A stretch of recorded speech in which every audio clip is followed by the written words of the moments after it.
할렐루야. 네, 여러분 모두 진심으로 축복합니다. 스카펙이라고 하는 사람이 있습니다. 이 사람이 이런 말을 했죠. 쇠창살 속에 갇힌 범죄자들과 우리들 사이의 경계는 종이 한 장 차이일 뿐이다 라고 말이죠. 이 사람은 소설가나 수필가가 아니었고, 이 사람은 정신분석학자입니다. 그러니까 굉장히 타당한 말을 할 것이고, 단순히 인문학적인 이야기가 아니라 훗날 그리스도인이 되어서 여러 가지 기독교적인 관점에서 저술을 한 것을 보면 이 말씀 속에서도 신앙의 고백들이 담겨져 있을 거다라는 생각을 합니다. 쇠창살 속에 갇힌 범죄자들과 우리들 사이의 경계는 종이 한 장 차이일 뿐이다. 여러분은 어떻게 생각하십니까? 범죄자들이 이 말을 들으면 아마 이러지 않을까 싶기도 합니다. 네, 그럴 줄 알았어. 너희들 그렇게 잘난 척했지? 우리는 범죄자라고. 그러나 종이 한 장 차이일 뿐이라고 하면서 우리를 비웃지는 않을까. 또 그의 말을 그대로 인용해서 우리들이 이 말을 들으면 어떨까 생각도 해봤는데요. 괜히 범죄자와 자기 자신이 동급으로 취급되는 것에 기분이 나쁠 수도 있겠다 하는 생각이 듭니다. 내가 의롭고 법을 완전히 지키며 살지는 못하지만 그래도 쇠창살 속에 있는 범죄자들과는 엄연 다른데 왜 나를 똑같이 여기느냐 하는 것에 불편함을 감추지 못할 거라는 것입니다. 몇 주 전에 안찬호 선교사님을 모시고 봄 부흥회를 했죠. 설교 제목과 또 본문을 받았습니다. 둘째 날 제목이 이랬습니다. 여러분 기억하시나요? 내가 알지 였습니다. 처음에 이 제목을 목사님께 바꿔서는 내가 알지라는 제목에서 내가는 하나님일 것이다 라고 당연하게 생각했습니다. 그러니까 하나님, 내가 오란 거 아시죠? 하나님이 아시죠? 하나님, 내가 얼마나 수고한 거 하나님이 아시죠? 하나님이 아시지. 내가 알지. 이렇게 말입니다. 그러나 설교를 들으면서 제가 큰 오해를 했다 하는 것을 알게 되었습니다. 내가 알지에서 내가는 그 목사님께서 말씀하시고자 했던 내가는 하나님이 아니라 자기 자신이었습니다. 좁게는 목사님 자신을 가리킨 거였습니다.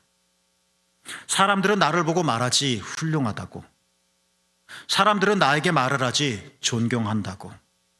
그러나 내가 얼마나 교만하고 내가 얼마나 연약한 사람인지 나는 알지. 이게 바로 목사님께서 전해주시고자 했던 말씀이었던 겁니다. 성경에 보면 하나님께서 물으셨습니다. 아담아, 너 내가 먹지 말라고 한 열매를 먹었어? 라고 말이죠. 하나님께서 모르시고 한 질문이 아닙니다. 그러니까 하나님께서 기대하는 대답도 있었을 것입니다. 이에 아담은 어떻게 대답했죠? 하나님이 함께 살라고 주신 여자가 저에게 주었기에 제가 먹었나이다 라며 책임을 회피하려고 했습니다. 네, 여자가 그러기도 했습니다. 성경에 다 표현하지 못해도 혹 여자가 진짜 끝까지 아담을 유혹했을는지도 모르겠습니다. 뭐 사실이든 아니든. 어찌됐든 아담은 자기가 먹어놓고서 이렇게 너 잘못했지? 라는 하나님의 공격에 여자 탓하고 남 탓하고 자기가 먹어놓고서 이렇게 말하는 아담을 보며 우리는 비겁하다, 아담은 못났다, 아담은 전혀 사나답지 못하다, 우리는 생각해 올 겁니다. 마치 나는 그렇지 않은 것처럼. 그러나 저는 목사님의 설교를 들으면서 이건 아담의 얘기가 아니라 우리 모두의 이야기겠구나. 일이 잘 되지 않으면 나도 교인 탓하고 시대 탓하고 남 탓하고, 맞습니다. 내가 알지. 사람들은 나를 모르는데 드러난 모습질만 알지만 그러나 나는 알지. 내가 어떤 사람인지. 예수님께서 부활하신 후에 제자에게 나타나셔서 네 번째 하신 말씀이 있습니다. 23절 말씀인데요, 이렇습니다. 너희가 누구의 죄든지 사하면 사하여질 것이요 누구의 죄든지 그대로 두면 그대로 있으리라. 여러분은 그러시지 않겠지만 예수님의 이 말씀이 마치 타인을 용서할 수도 있고 또는 용서하지 않을 수도 있는 권리가 우리들에게 주어져 있다는 뜻으로 주님께서 말씀하신 것은 아닙니다. 그리고 내가 대단한 사람이라서 내가 용서하면 너 용서받을 거야, 내가 용서하지 않으면 너는 절대로 용서받을 수 없지 하는 그런 시건방진 말도 당연히 아닐 겁니다. 그러면 너희가 누구의 죄든지 사하면 사하여질 것이요 누구의 죄든지 그대로 두면 그대로 있으리라 하는 이 예수님의 말씀의 의미는 뭘까 하는 겁니다.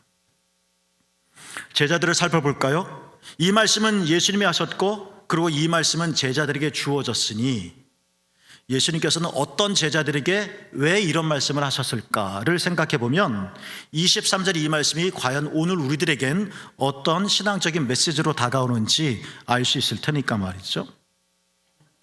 복음서 처음부터 다 싹싹 뒤질 필요는 없을 것 같습니다. 예수님께서는 제자들에게 간곡하게 부탁하셨습니다. 얘들아, 나를 위해서 기도해 주지 않겠니? 라고 말입니다. 예수님이 그렇게 말씀하신 적이 없었습니다. 진짜 뭐가 있는 것 같습니다. 예수님이 얼마나 간절했으면 제자들에게, 선생님이 제자들에게 기도해 달라고 말씀하실 정도였을까? 그것도요, 한 번이 아니고요, 3번씩이나. 그런데 그때마다 제자들은 깨어있지 못했습니다. 주님은 간절히 기도하셨고 주님은 홀로 땀이 피가 되도록 기도하셨지만 제자들은 잠에 빠져 있었습니다. 기도요? 기도 그게 문제가 아닙니다. 기도도 못했지만 제자들은요 예수님을 버려두었습니다. 제자들은요 예수님에게 도망쳤습니다. 자, 기억할 것은 이렇게 겟세마네 동산에서 제자들은 이러했는데 19절 말씀, 그런데도 주님은 그런 제자들을 찾아오셨다는 것입니다. 19절 말씀에 보면 제자들은 유대인들이 무서웠다고 했습니다. 문을 모두 닫아 걸고 있었다고 했습니다. 바보 같습니다. 분명히 부활을 말하였건만, 나는 죽지 않고 살아날 거라고 수십 번 알려주었건만, 근데 그들은 바보같이 이렇게 살고 있는 겁니다. 그런데도 예수님은 그들의 삶 한가운데로 다가오셔서 19절 너희에게 평화가 있을지어다 하고 평화의 인사를 건네셨습니다. 또 21절에 보면 나도 너희를 보내노라 하면서 끝까지 예수님께서는 그런 제자들을 믿어주셨습니다. 그뿐인가요? 지난주 말씀이죠. 22절에 보면 예수님께서는 숨을 불어넣으시면서 성령을 받아라 말씀하셨고 그들에게 새 삶을 허락하여 주셨습니다. 자, 여러분, 오늘 본문에 이르기까지, 그러니까 23절에 이르기까지 제자들의 모든 행태들과 또 이들에 대한 예수님의 행동들을 살펴보면 너희가 누구의 죄든지 사하면 사해질 것이요 누구의 죄든지 그대로 두면 그대로 있으리라 하는 예수님의 가르침의 진정한 의미가 무엇인지 우리는 조금 파낼 수 있을 것 같습니다. 제자들은 어떤 사람이었습니까? 그렇습니다. 제자들이 누구의 죄를 용서하기에 앞서서 이처럼 제자들은 먼저 우리 주님에게서 용서받은 자들이었다는 것입니다. 그러니까 예수님이 너희가 제자들에게 너희가 누구의 죄든지 사하면 사여질 것이다 할 때 그 너희는 제자들은 이미 용서받은 사람이다. 다른 누군가에게 누구의 죄를 사하기 전에 이미 용서받은 사람이라는 것입니다. 제자들이 이러한 신앙적인 자각을 하고 그리고 그리스도 예수 안에서 자기 존재가 받아들여진다는 신앙적인 체험을 한 이후에 바로 그러한 제자가 누구의 죄를 사할 때 비로소 사해진다는 것입니다. 죄사함의 권세가 사람들에게 있다, 제자들에게 있다는 말씀이 아니라 결국 우리 주님께서 하시는 것인데 주님께서 어떤 방식으로 모든 죄를 사하실까에 있어서 다양하겠지만 오늘 본문과 관련해서는 너희들을 통해서 이런 일이 일어날 것인데 그 너희란 누굽니까? 너희는 먼저 너희가 누구를 용서하기 전에 너희는 먼저 주님에게서 용서받은 자이다. 그런 너희가 이런 일을 할 수 있다는 것을 우리에게 알려준다는 겁니다. 며칠 전에 어느 교인이 제게 다가오더니 따뜻한 목소리로 저에게 이렇게 말씀하셨습니다. 목사님은 지금까지 최선을 다해 오셨습니다. 그러니 목사님, 더 잘하려고 하지 않아도 돼요. 지금까지 충분히 잘해 오셨으니까요. 라고요. 밥 잘 먹고 기분 좋은데 괜한 이런 말을 하셔서 마음이 뭉클하고 했는지, 그렇게 만들었는지 모르겠습니다. 여러분도 그러시죠? 모든 일에는 후회와 아쉬움이 남는가 봅니다. 못하면 후회가 막심하고 잘해도 아쉬움이 끈적끈적하게 남습니다. 이러면 더 좋았을 걸 잘해놓고도 이거는 뭔가 찝찝한 마음처럼 끝까지 우리의 삶을 쫓아다니는 것 같습니다. 저도 그렇습니다. 제가 최선을 다했는지 최선을 다하지 못했는지, 차선으로 했는지, 지혜로웠는지 지혜로지 못했는지 저는 단언할 수는 없습니다. 제가 잘했는지 못했는지, 최선을 했는지 그렇지 못했는지와 상관없이 저에게도 역시 뭔 일을 하고 나서도 항상 후회와 아쉬움이 남아 있습니다. 더 잘해야 했는데, 더 힘을 내야 했는데 그렇지 못한 것이 늘 한쪽 구석에 남아서 하나님과 교회와 그리고 여러분에게 죄송스러운 마음을 가지고 있죠. 그런데 여러분, 이상한 것 같습니다. 이게 신앙체험이지 않을까 싶기도 합니다. 목사님은 지금까지 최선을 다했어요. 더 잘하려고 하지 않으셔도 됩니다.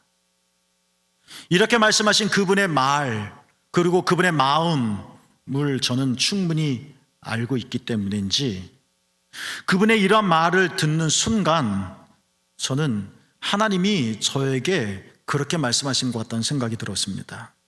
말하자면 하나님이 그분은 지금까지 최선을 다했어요, 충분히 잘해오셨어요 라고 말씀을 하셨지만 나는 알지. 그런데 그렇지 못한 나를 하나님이 받아주시고 인정해 주시는 것 같은 그런 말로 들렸다는 겁니다. 그리고요, 여러분, 이상해요. 아이고 하나님, 내가 이렇네요. 나는 알죠. 내가 나를 알죠. 그런데 하나님이 이러한 나를 받아주시는군요 라는 생각이 들자 이상합니다. 그래, 힘을 내보자 하는 자신감이 생기게 되어진다는 겁니다. 그러니까 우리가 하나님을 향하여 신앙적인 체험을 한다는 것은 우리의 죄를 낱낱이 파헤쳐서 하나님 앞에 면목이 없게 만들고 저 구석으로 도망가게끔 만드는 것이 아니라 내가 나를 알지. 이런 나를 적나라하게 깨우친 이후에 하나님께서 따뜻한 햇볕으로 하나님의 포근한 가슴으로 나를 안아주셔서 나는 여전히 할 수 없지만 내가 나를 아니까, 그러나 주님께서 나를 안아주셨기 때문에 마치 엄마 품에 안기듯이 그래 맞아, 할 수 있어 라는 힘이 솟구치는 것, 이게 신앙체험이라는 거죠. 변화없는 감동은 소심한 자기 위로에 불과합니다. 내가 아무리 하나님을 만났다고 하더라도, 하나님이 내게 이렇게 말씀하셨어 라고 말을 한다 하더라도 내 안에 이런 솟구치는 하나님이 주시는 용기와 희망을, 그리고 변화의 모습을 내가 보이지 못한다면 그것은 그냥 내가 나를 위로하는 것뿐입니다. 주님은 나를 납작 엎드리게 하지만 내가 알지. 그러나 주님이 그런 나를 다시 일으키시는 거죠. 내가 너를 알지. 그러니까 내가 너를 업지. 그렇습니다, 여러분. 그렇다면 23절 다시 들리지 않습니까? 23절은 내가 누군가의 죄를 용서해주는 그 누군가에게 주신 말씀이 아니라 23절은 나에게 주신 말씀입니다. 제자들에게 주신 말씀. 제자들이 뭘 해야 하는지에 대한 말씀이 아니라 너희가 이렇다는 것을 알게 해주는 말씀이라는 겁니다. 실수와 후회로 뒤범벅이 되어지는 나지만 아무리 땀을 흘리고 아무리 철저하게 준비하고 아무리 잘했는데 꼭 뒤에는 뭔가 그늘진 것 같고 만족하지 못한 한 구석을 발견하는 그런 나이지만 주님은 그런 나에게 이렇게 말씀하시는 것 같다는 거죠. 괜찮아. 오히려 이렇게 말씀하십니다. 고맙다 라고 말입니다. 주님이 이러한 제자들에게 말씀하십니다. 용기가 없어서 주님을 떠난 자들, 조금 더 깨어있지 못해서 기도하지 못했던 자들, 그래서 방문을 걸어 잠그고 전혀 평화롭지 못했던 자들, 바보 같은 자들, 하나님 탓만하는 자들, 그런데도 주님은 그들을 찾아오셨다. 너희가 누구의 죄든지 사하면 사하여질 것이다. 너희가 누구의 죄든지 그대로 두면 그대로 있으리라. 어쩌면 너희, 누구 똑같은 사람을 가리키는 것일 수도 있습니다. 제자들아, 너희가 너희의 죄를 사하면 너희의 죄가 사해질 것이다. 너희가 너희의 죄를 그대로 두면 너희의 죄는 그대로 있을 것이다. 내가 죄를 줬다 폈다 할 수 있는 권세가 있다는 의미가 아니죠. 그런데도 제자들을 찾아오신 주님, 제자들은 나름대로 최선을 다했지만 그러나 어쩔 수 없는 인간의 한계로서 도망갈 수밖에 없었던 그들, 그런데도 주님은 벽을 뚫고서라도 그들을 찾아오셔서 얘들아, 평화롭기를 원한다. 괜찮아. 얘들아, 성령을 받아라. 이렇게 우리를 받아주시고 용서하신 나. 그러니까 내가 이러한 나를 내가 용서할 수 있다면 나는 용서될 것이다. 나는 용서되어짐으로 내 안에 있는 죄, 그 죄가 만들어 놓은 상처, 그 죄가 지금까지도 오물처럼 우리 안에 나를 긁고 있는 죄책감, 이런 모든 것들도 사라지게 되어질 것이다. 그래서 나는 새로워질 것이다. 어느 수필가가 이런 말을 했죠. 괜찮아. 그건 내 잘못이 아니야 라고 말이죠.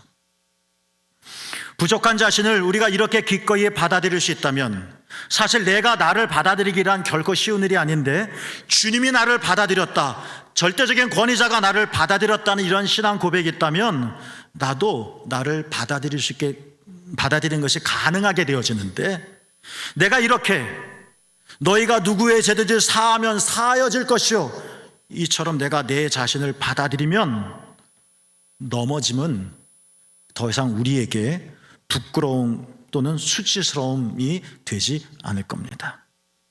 넘어지지 않으려고 내가 넘어지면 사람들이 나를 막 비웃을 거야, 안간힘을 쓰면서 넘어지지 않으려고 하는데 사실 휘청거리고 있는데 티도 안 내려고 하고 있는데, 그때 넘어지면 진짜 창피할 겁니다. 그러나 나는 원래 이래, 나는 넘어질 수 있어, 나는 이렇게 강한 사람이 아니야 라는 생각을 하는 자는 넘어져도 그다지 부끄러운 일이 되지 않을 것처럼 말입니다. 안셀른 그린이라고 하는 분이 있습니다. 그분이 자기 자신 잘 대하기라는 책에서 이런 말을 했습니다. 영성생활을 하는 데에는 지나치게 앞서가는 사람이, 영성생활을 하는 데에도 지나치게 앞서가는 사람이 있다라고 말이죠. 이분의 말을 그냥 제 나름대로 풀어봅니다. 어떤 이는 높은 영적인 이상을 세웁니다. 예를 드는 겁니다. 예를 드는 거예요. 내가 40일 동안 기도할 거야, 내가 새벽 기도 한 번도 안 빠질 거야, 이런 이상들을 세우고 하나하나 계단 하나하나 넘어가며 성취해 갑니다. 그 즐거움을 느낍니다. 영적인 목표는 언제나 우리에게 좋은 겁니다. 목적이 없다면, 목표가 없다면 우리는 도달하기 어려울 겁니다. 성장하지 못하겠죠. 훈련 없이 우리가 어떻게 더 발전하겠습니까? 그러나요, 항상 양면이 있는 거죠. 영적인 이상을 세우는 것은 가륵한 일이지만 내가 이 영적 한 계단 한 계단 올라가는 영적 경험 그 자체에 도취하거나 아니면 한 계단 한 계단 올라가는 그런 자신이 내가 그렇기 때문에 하나님과 더욱더 가까워지고 있다라고 생각한다면 여러분, 이것은 역설적으로 신앙생활에 커다란 위험이 되어질 수 있다는 사실을 여러분 아십니까? 또 예를 들어 볼까요? 하나님, 나는 지금 돈이 없어서 돈을 많이 벌면 이 돈으로 하나님을 위해 마음껏 일하겠습니다. 돈 좀 벌게 해주세요. 참 아름다운 생각이고 아름다운 기도입니다. 그런데요, 이것도요, 이 기도 자체가 잘못된 것은 아니지만요, 자칫하면 주객이 바뀔 수도 있다는 것. 나는 하나님을 위해서 돈을 벌겠다고 하는데 그래서 열심히 일하는데요, 어느덧 이 돈이 하나님 자리에 올라가 있다는 것. 그렇죠? 어려움에 빠질 때 괜찮아, 나는 믿잖아, 믿음이 나를 도울 수 있을 거야 라고 스스로 토닥토닥 거리는 사람도 있습니다. 가상합니다. 기특하죠. 그런데 명심하자고요. 우리는요, 내 믿음을 믿는 게 아닙니다. 우리는 주님을 믿습니다. 내가 믿음이 있기 때문에 뭔가를 할 수 있다는 것, 내가 믿기 때문에 이 위기를 탈출할 수 있다는 것, 믿음이 가능한 게 아닙니다. 내가 믿는 주님이 가능하게 하시는 겁니다. 어느 남자가 제주도에 내려가서 밭농사를 짓기로 했답니다. 밭을 일구고 돌담을 쌓아 제주도의 바람을 막았습니다. 그 사람은 매사에 꼼꼼한 사람이었습니다. 모든 일을 그렇게 처리했죠. 그 성격 그대로 어디 가겠습니까? 바람 한 점 새지 않도록 빈틈없이 담을 쌓았습니다. 그리고 말했죠. 와, 이 정도면 무너지지 않을 거야. 한 100년은 갈 거야. 그런데 그 돌담은 100년은커녕 그리 심하지도 않은 바람에 단 하루도 못 되어 무너져 버리고 말았습니다. 왕 실망입니다. 그러나 실망하고 있을 수만은 없습니다. 돌담을 다시 쌓아야만 했습니다. 이번엔 그에게 충분한 시간이 주어지지 않았습니다. 쌓기는 했습니다. 그렇지만 돌담에 구멍이 숭숭 나 있었습니다. 허술하기 짝이 없었습니다.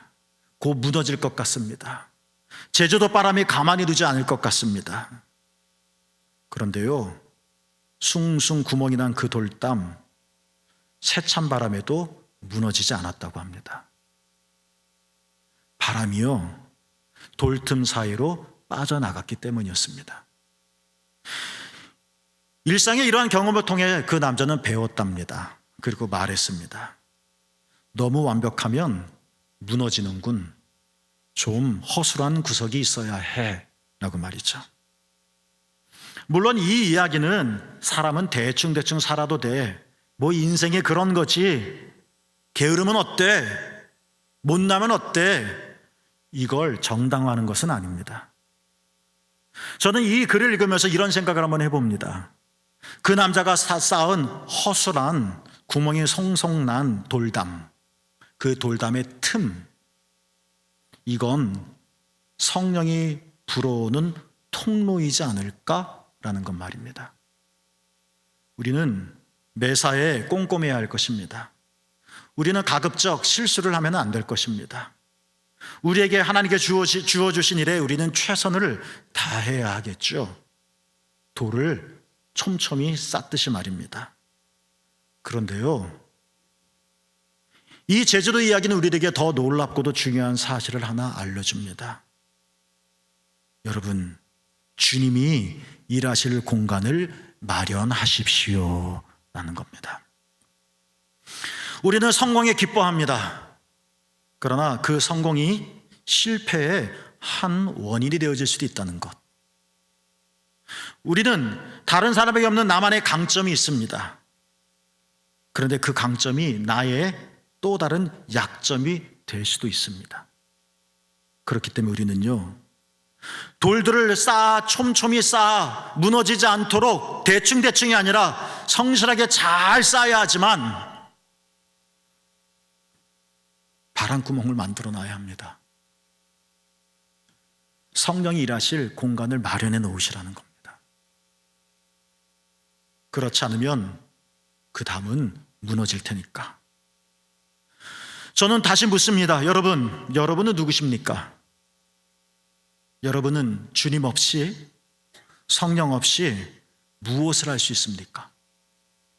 여러분은 담을 어디까지 쌓을 수 있습니까? 그 담은 얼만큼 갑니까? 때로는 촘촘하게 쌓지 못한 인생의 담으로 인하여 허술하게 그지없어 속상합니까?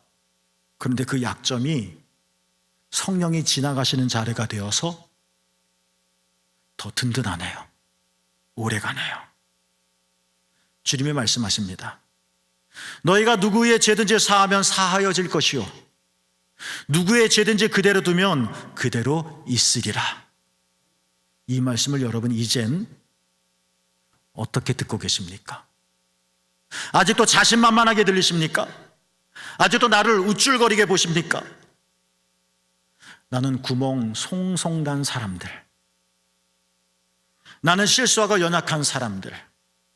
그러나 주님은 이러한 나를 잊지 않으시고 찾아오시고 받아주시고, 이처럼 우리도 주님의 사랑과 용서를 받아들인다면 너희가 누구의 죄든지 사하면 사하여질 것이요 너는 용서받을 것이다. 그러면 19절, 너희에게 평강이 있을지어다. 우리는 비로소 평화롭게 되어지는 것입니다. 넘어지지 않으려고 우리는 얼마나 온 근육을 다 쓰며 뻣뻣하게 버티고 있는지 사실 바들바들 떨면서 내가 알지. 우리 주님 앞에 정직해 봅시다. 그리고 우리의 약점을 성령이 통과하시는 공간으로 만들어 봅시다. 그러면 나는 새로워질 수 있습니다. 여러분에게 이러한 귀한 은총이 있기를 주님의 이름으로 축복합니다.